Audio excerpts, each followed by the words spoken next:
सुबह के 6:45 बजे दरवाजा खटका। मुझे इसलिए पता चला क्योंकि मैं अपने फोन पर नजर गड़ाए हुए थी। ये तय करने की कोशिश कर रही थी कि 3 घंटे की नींद आराम कहलाएगी या महंगा इंसोम्निया। अनजान शहरों की बिजनेस ट्रिप हमेशा मेरे दिमाग को परेशान करती थी, लेकिन हैम्पटन इन्न में अनुभव अलग था। हाउसकीपिंग, बस जल्दी से सफाई करनी है। मैं हैरान रह गई। वो किसी आदमी की भारी आवाज थी, जैसे वो मिडिल स्कूल से ही सिगरेट पी रहा हो। मैंने डू नॉट डिस्टर्ब का साइन नहीं लगाया था, क्योंकि सच कहूं तो सुबह 6:45 बजे कौन आपको परेशान करता है। मैंने हाउसकीपिंग के लिए नहीं कहा था। मैंने दरवाजे से पुकारा। होटल के रूल्स मैडम, रोजाना सफाई, इसमें बस 10 मिनट लगेंगे। मैं पीप होल के पास गई। वहां एक आदमी जो ग्रे रंग की चौकीदार की यूनिफॉर्म पहने हुआ था, अपनी जेबों में हाथ डालकर खड़ा था। उसका अंदाज इतना अजीब था जिससे मेरी रूह कांप उठी। वो बहुत शांत, उत्सुक और पेशेंट वाला लग रहा था। मैंने कहा नहीं थैंक यू। वो एक पल भी नहीं हिला, बस वहीं खड़ा रहा, और मैं महसूस कर सकती थी कि वो होटल के उस पतले से दरवाजे की दूसरी तरफ से मेरी बातें सुन रहा था, सांसें ले रहा था। आखिरकार उसके कदम हॉलवे में पीछे हट गए। मुझे इसे होटल स्टाफ की अपने काम की तरफ ईमानदारी मानकर अपनी क्लाइंट मीटिंग से पहले 1 घंटा और निकालने की कोशिश करनी चाहिए थी, लेकिन मैं उस छोटे से कमरे में टहलने लगी, जबकि वो मुलाकात मेरे दिमाग में टूटे हुए रिकॉर्ड की तरह घूम रही थी। 20 मिनट बाद मैंने फिर से आवाज सुनी, वही आवाज और वही लय, लेकिन वो मेरा दरवाजा नहीं था, वो नीचे हॉल से आ रही थी। मैंने सांस रोककर अपना कान दरवाजे से लगा लिया। हाउसकीपिंग, बस जल्दी से सफाई करनी है। मुझे देखना ही था। मेरी अंतरात्मा चीख रही थी कि ये ठीक नहीं है, और मैंने अपनी इस आवाज पर भरोसा करना सीख लिया है। इसने मुझे शिकारियों से भरे बोर्ड रूम में जिंदा रखा है, और जाहिर है ये रहस्यमयी होटलों में भी काम करता है। मैंने जितना हो सके धीरे से डेडबोल्ट घुमाया और दरवाजा इतना खोला कि हॉलवे में नीचे का नजारा दिखाई दे। कमरा नंबर 237। वो उसी यूनिफॉर्म में वहां खड़ा था। उसके हाथ अब जेबों में नहीं थे, वो दरवाजे के हैंडल पर थे। वो दरवाजा खोलने की बहुत कोशिश कर रहा था। उसके पास ना तो कोई गाड़ी थी, ना सफाई का सामान, ना ही चाबी का कार्ड। वो बस एक घिसी पिटी यूनिफॉर्म पहने हुए अलग सा आदमी था, जो दरवाजे के हैंडल ऐसे चेक कर रहा था जैसे वो खुले कमरों की खरीदारी कर रहा हो। 237 वाली औरत शायद मुझसे ज्यादा समझदार रही होगी, या शायद ज्यादा थकी हुई, क्योंकि उसने कोई जवाब नहीं दिया। वो 30 सेकंड और वहीं खड़ा रहा, हैंडल फिर से जांचता रहा, फिर 239 पर चला गया। मेरे हाथ अब कांप रहे थे। मैंने उसे 3 और दरवाजे आजमाते देखा, हर बार वही तरीका। उसने प्यार से दरवाजा खटखटाया, लिखी हुई लाइन दोहराई, और फिर जब कोई जवाब नहीं आया तो धीरे से हैंडल चेक किया। वो दरवाजे को ऐसे हिला रहा था जैसे उसके पास दुनिया का सारा वक्त हो, और जैसे ये उसका रोज का काम हो। कमरा 243 खुला। मैं देख नहीं पाई कि किसने जवाब दिया, लेकिन मैंने एक लड़की की आवाज सुनी जो घबराई हुई और उलझन में थी। मैंने हाउसकीपिंग का ऑर्डर नहीं किया था। होटल के रूल मैडम, रोजाना सफाई। मुझे नहीं पता, मैंने कपड़े नहीं पहने। बस 10 मिनट लगेंगे, बस जल्दी से ही कुछ चेक करना है। जिस तरह से उसने कुछ चेक करना है कहा, वो सुनकर मुझे कुछ ठीक सा होता हुआ नहीं लगा। उसकी आवाज में अब भूख थी और थोड़ा सा उत्साह, जो मेरे दरवाजे पर खटखटाते वक्त नहीं था। मैंने जोर से दरवाजा बंद किया और अपना फोन उठाया। कांपती हुई उंगलियों से मैंने रिसेप्शन पर फोन किया। हैम्पटन इन्न, मैं डेरेक बोल रही हूँ, मैं आपकी कैसी मदद करूँ? चौकीदार की यूनिफॉर्म पहने एक आदमी हर कमरे में जाकर हाउसकीपिंग होने का दावा कर रहा है। उसने मेरे कमरे में घुसने की कोशिश की है, और वो हॉल में दूसरे दरवाजों पर हाथ आजमा रहा है। एक आदमी? मैडम, हमारी हाउसकीपर एक लड़की है, और वो सुबह 10 बजे से पहले काम शुरू नहीं करती। मेरे चेहरे से खून उतर गया। क्या? आज हमारी ड्यूटी पर सिर्फ मारिया ही है, और वो अगले 2 घंटों तक नहीं आने वाली। आप किस कमरे में हैं? 231। वो अभी कमरा नंबर 243 में है। मुझे लगता है कि उसने किसी से दरवाजा खुलवाया है। मैं अभी सिक्योरिटी और पुलिस को फोन कर रही हूँ। अपने कमरे में ही रहिए और किसी के लिए दरवाजा मत खोलिएगा। मैंने फोन रख दिया और फिर से दरवाजे से कान लगा लिया। हॉलवे शांत हो गया था, बहुत शांत। कोई आवाज नहीं, कोई कदमों की आहट नहीं, कुछ भी नहीं। तभी मैंने उसे सुना, नीचे हॉल से आती एक धीमी दबी हुई चीख जो मुझे मरते दम तक सताती रहेगी। मैंने सिक्योरिटी लैच पकड़ी और दरवाजा जंजीर से बंद कर दिया। फिर टेबल की कुर्सी खींचकर हैंडल के नीचे दबा दिया। मेरा दिल इतनी जोर से धड़क रहा था कि मैं उसे अपने कानों में सुन सकती थी। बाकी सब कुछ दब गया था। 3 मिनट बाद मुझे हॉलवे में दौड़ते हुए कदमों की आहट सुनाई दी। शायद सिक्योरिटी गार्ड, पुलिस वाले होंगे। वो चिल्ला रहे थे। तभी दरवाजा जोर से खुला। मैम, क्या आप ठीक हैं? मैम, क्या मुझे सुन सकती हैं? अब रोने की आवाज तेज हो गई थी। मैं दरवाजे से चिपकी रही। मुझे लगा जैसे घंटों हो गए हों। लेकिन शायद सिर्फ 20 मिनट ही हुए होंगे। आखिरकार मेरे दरवाजे पर हल्की सी दस्तक हुई। मैम, मैं पुलिस डिपार्टमेंट से ऑफिसर मार्टिनेज बोल रहा हूँ। उस आदमी को गिरफ्तार कर लिया है। अब आप सेफ हैं यहाँ पर। जब मैंने आखिरकार दरवाजा खोला तो हॉलवे लोगों से भरा हुआ था। Police officer, hotel security, paramedics सभी वहां थे। 243 की लड़की अपने कमरे में बाहर फर्श पर होटल के बाथरूम में लिपटी हुई बैठी थी। अभी भी रो रही थी। उसके सर से खून बह रहा था। वो आदमी अंदर आया और उसे जंग लगे स्पैनर से मारा।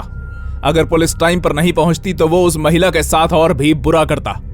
ऑफिसर मार्टिनेज ने बताया कि वो आदमी फीमेल गेस्ट्स को निशाना बनाने के लिए चौकीदार का भेस लेता है। पिछले महीने उसने 3 और होटलों को निशाना बनाया था। हमेशा एक ही तरीका, हमेशा एक ही स्क्रिप्ट। ऑफिसर के हाव भाव ने मुझे सब कुछ बता दिया और मैं समझ गई कि वहां क्या हुआ होगा। मान लीजिए तुम्हारे फोन ने उसकी जान बचा ली है। उस सुबह मैंने चेकआउट किया और सीधे घर चली गई, लेकिन हॉलवे में खड़े उसके चेहरे की परछाई मेरे जहन से नहीं उतर रही थी। उसका पेशेंस, उसकी कैलकुलेशंस, जिस तरह उसने मेरे दरवाजे के हैंडल को सिर्फ ये देखने के लिए छुआ था कि कहीं मैंने ताले के साथ लापरवाही तो नहीं की।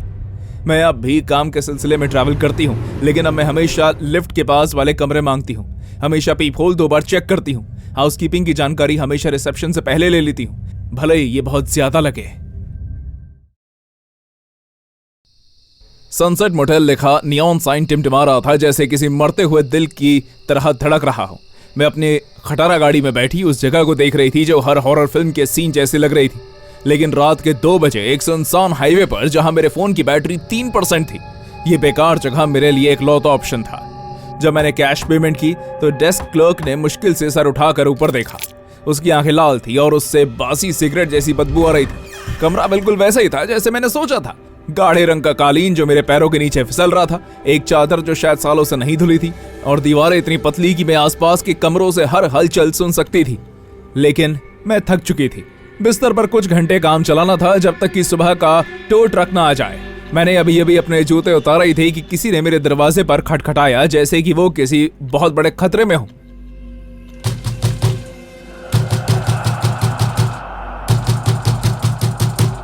मैंने पीप होल से झांका तो एक छोटी, शायद 17 साल की लड़की, जिसके गालों पर काजल फैला हुआ था और सुनहरे बाल उसके सर से चिपके हुए थे, वो टैंक टॉप और शॉर्ट्स पहने अपने आप में लिपटी हुई कांप रही थी।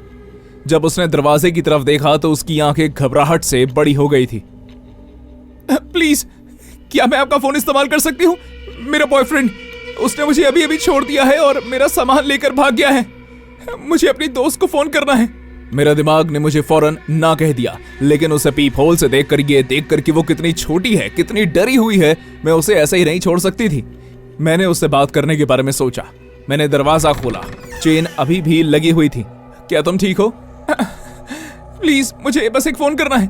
मैं वादा करती हूँ कि मैं पागल वगैरह नहीं हूँ। जेक, मेरा बॉयफ्रेंड, हमारे बीच बहुत बड़ा झगड़ा हुआ था और उसने खाली हाथ खड़े कर दिए। मेरी दोस्त सहरा पास में ही रहती है, वो मुझे लेने आ जाएगी। मैंने हॉरर फिल्मों के हर रूल के खिलाफ जाकर, जो मैंने अभी तक सीखा था, दरवाजा खोला। वो लगभग अंदर ही गिर पड़ी, अभी भी कांप रही थी।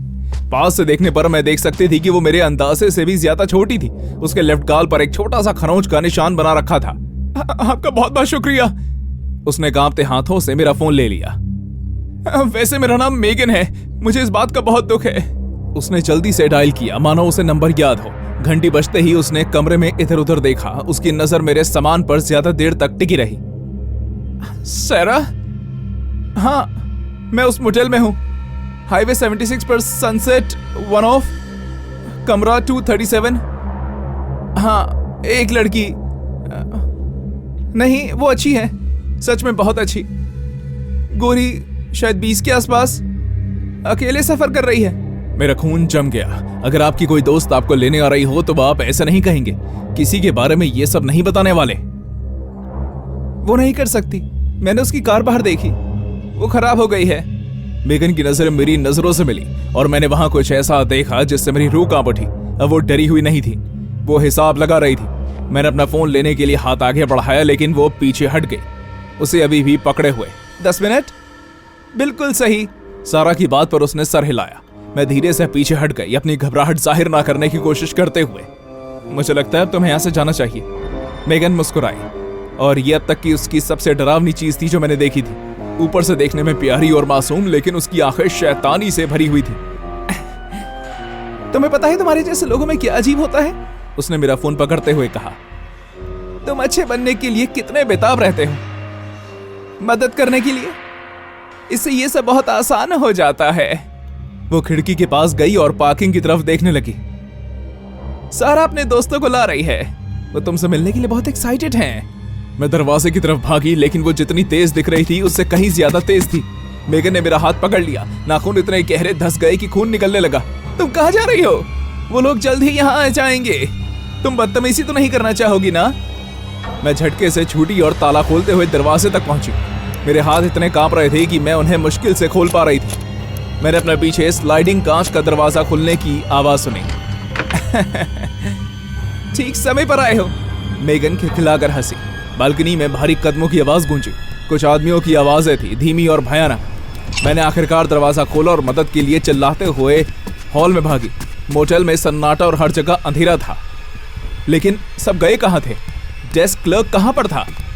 मैंने उन्हें अपने पीछे सुना। कम से कम 2 आदमी, शायद ज्यादा भी होंगे। उनके कदमों की आवाज कंक्रीट से गूंज रही थी। मैं फ्रंट ऑफिस की तरफ भागी, लेकिन लाइट्स बंद थी। मैं अंधाधुंध दौड़ी और ग्राउंड फ्लोर के एक कमरे में घुस गई। मैंने दरवाजा जोर से बंद किया और जल्दी से बाथरूम की खिड़की की तरफ बढ़ी। पीछे से मुझे किसी भारी चीज से दरवाजे पर टकराने की आवाज सुनाई दी। खिड़की छोटी और ऊंची थी, लेकिन मैं ज्यादा बड़ी नहीं हूँ, मैं उसमें से निकल सकती थी। खिड़की से बाहर निकलते ही शीशे ने मेरा हाथ काट दिया। मैं उन्हें बाथरूम का दरवाजा तोड़ते हुए सुन सकती थी और मैं मोटेल के पीछे झाड़ियों में जा गिरी। मेरा फोन अभी भी मेगन के पास था, लेकिन सड़क से लगभग आधा मील दूर एक पेट्रोल पंप था। अगर मैं बस लीसा, मैं जमी रह गई। उनमें से एक आदमी मेरा नाम जानता था। उसे मेरा नाम कैसे पता था? लीसा, हम बस बात करना चाहते हैं। मेगन कह रही है तुम नासमझी कर रही हो। मैं भागी, झाड़ियों में लड़खड़ाती हुई, कांटों से अपने पैर काटती हुई, उस आवाज से दूर जाने के अलावा किसी और चीज की परवाह ना करते हुए। वो आवाज घंटों तक मेरा पीछा करती रही, लेकिन मैं शायद कुछ ही मिनट दूर थी। पेट्रोल पंप बंद था, लेकिन पे फोन काम कर रहा था। पुलिस ने मुझे वहां खून से लथपथ और एक लकड़ी और तस्करे के बारे में बड़बड़ाते हुए पाया। उन्होंने 3 लोगों और मेगन को गिरफ्तार किया, जिसका असली नाम जेसिका था और जो 19 साल की थी, 17 नहीं। वो 2 साल से उनके साथ काम कर रही थी। अपने कस्टमर्स के लिए अकेली ट्रैवल कर रही लड़कियों को निशाना बना रही थी। होटल क्लर्क उसका भाई था। मुझे बाद में पता चला कि कमरा नंबर 237 उनका पसंदीदा था। पार्किंग पर अच्छी नजर, बालकनी का एक्सेस, बाथरूम में कोई खिड़की नहीं थी जिससे आप बाहर निकल सकें। अब 3 महीने बाद भी मैं होटलों में नहीं सो सकती। मैं किसी ऐसे इंसान पर भरोसा नहीं कर सकती जो बहुत छोटा, डरा हुआ या बिल्कुल सही दिखता हो। कभी कभी जिस इंसान को सबसे ज्यादा मदद की जरूरत होती है, असल में वो इंसान होता है जिसे आपको अंदर आने नहीं देना चाहिए। जब मैंने अपने पीछे दरवाजा बंद किया तो ताला गलत तरीके से क्लिक हुआ। गलत तरीके से टूटा हुआ नहीं, बस बंद, जैसे किसी ने हाल ही में उसके साथ छेड़छाड़ की हो। ये खतरे का इशारा होना चाहिए था। डेजर्ट रोज मोटेल किसी शानदार होटल जैसा नहीं था, लेकिन हाईवे के इस हिस्से पर यही एक खाली जगह थी और मेरी आंखें मुझे जल्द से जल्द उन्हें बंद करने के लिए कह रही थी। की कार्ड से जूझते हुए मेरे हाथ कांप रहे थे और मैं खुद से कह रही थी कि अभी तो मैंने बस वही 3 रेड बुल पी थी ताकि मैं नेवाडा तक पहुंच जाऊं। कमरा नंबर 127 से सिगरेट और क्लीनर की बदबू आ रही थी। ये ऐसी जगह थी जहां काली रोशनी के नीचे शायद बेड चमकता है, लेकिन मैं इससे पहले इससे भी ज्यादा बुरी हालत वाले कमरे में रुक चुकी थी। मैंने अपना सूटकेस अंदर खींचा और फौरन ताला लगा दिया जो मुझे मिला था। मैंने दरवाजे को एक डेडबोल्ट, एक चेन से बंद कर दिया और दरवाजे के हैंडल के नीचे कुर्सी भी रख दी। आप इसे पागलपन कह सकते हैं, लेकिन एक लड़की के तौर पर अकेले सफर करना बहुत ही अलग सबक सिखाता है। डेस्क क्लर्क एक मिलनसार अधेड़ उम्र का आदमी था, जिसके बाल चिकने थे और जब उसने मुझे चाबी दी तो उसकी मुस्कान बहुत देर तक बनी रही। तुम्हें वो कमरा बहुत पसंद आएगा स्वीटी, बहुत शांत है, प्राइवेट, उसने कहा था। उसकी नजरें मुझ पर ऐसे घूम रही थी जैसे वो किसी नई चीज का जायजा ले रहा हो। उसकी ठरकी आंखों और बातों दोनों ने मेरी रूह को कपा दिया। बस एक रात सूजी, मैंने खुद से कहा और कमरे की तरफ भागी। मैं बाथरूम का दरवाजा खुला रख कर नहाई, किसी भी आवाज के लिए कान खुला रखा। पानी का दबाव बहुत कम था और शॉवर का पर्दा मेरी तरफ इस अजीब तरह से लहरा रहा था जैसे कोई हवा से हिला रहा हो। मैं उसे बार बार खींचती रही, वो अंदर की ओर बहता रहा, मेरे हाथ पर बार बार चपकता रहा, जिससे मुझे चीखने का मन कर रहा था। रात के 11 बजे तक मुझे यकीन हो गया था कि मैं कुछ ज्यादा ही सोच रही हूँ। हालांकि वो जगह देखने में अजीब लग रही थी। मैंने खुद को याद दिलाया कि ये बस एक मोटेल है जहाँ लोग हैं। टीवी इतना तेज था कि उसने मेरे विचारों को दबा दिया। पहली दुनिया की समस्याओं पर कोई बेतुकी रियलिटी शो। मैं आखिरकार आराम करने लगी ही थी कि तभी मैंने आवाज सुनी। दरवाजे का हैंडल घूमा, जोर से नहीं, ये धीरे धीरे और सोच समझ कर किया गया था। मैंने टीवी बंद कर दिया और अपनी सांसें रोक ली। हैंडल को आगे पीछे घूमते हुए देखा।